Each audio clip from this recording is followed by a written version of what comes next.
क्या आप सभी जानते हैं कि राम जी का जन्म अवतार क्यों व कैसे हुआ और वह क्यों राजा दशरथ जी और कौशल्या जी के ही पुत्र के रूप में अवतरित हुए?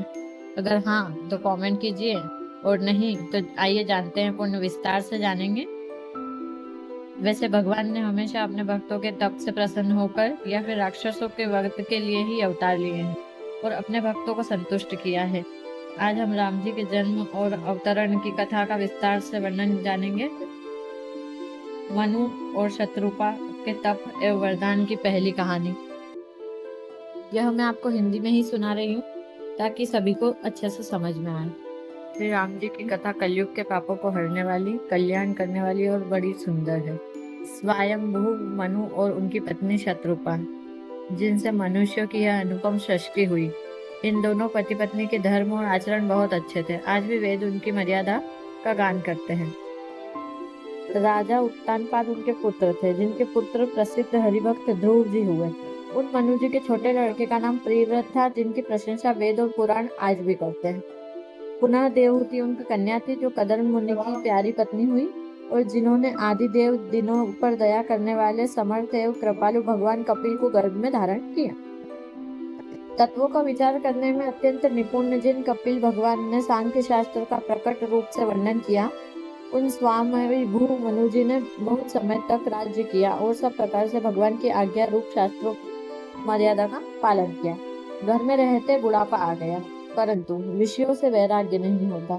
इस बात को सोचकर उनके मन में बड़ा भारी दुख हुआ कि श्री हरि की भक्ति बिना जन्म यों ही चला गया। तब मनु जी ने अपने पुत्र को जबरदस्ती राज्य देकर स्वयं स्त्री सहित वन को गमन किया। अत्यंत पवित्र और साधकों को सिद्धि देने वाला तीर्थों में श्रेष्ठ नैमिषारण्य प्रसिद्ध है।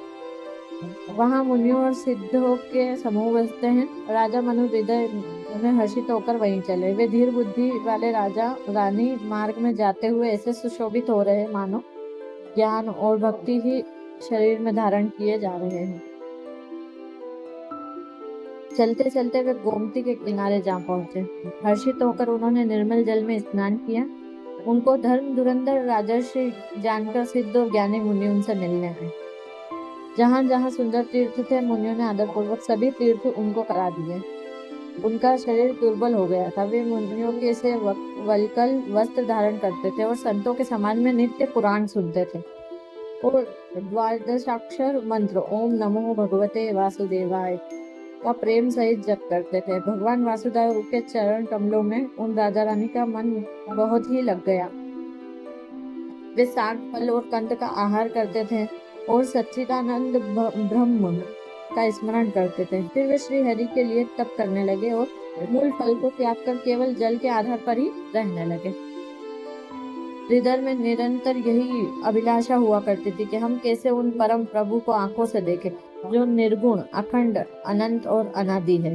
परमार्थवादी, ब्रह्मज्ञानी, तत्ववेता और लोग जिनका चिंतन किया करते हैं, जिन्हें वेद नेति नेति यह भी नहीं कह कहकर निरूपण करते हैं, जो आनंद स्वरूप उपाधि रहित और अनुपम है, एवं जिनके अंश से अनेक शिव, ब्रह्मा, विष्णु भगवान प्रकट होते हैं।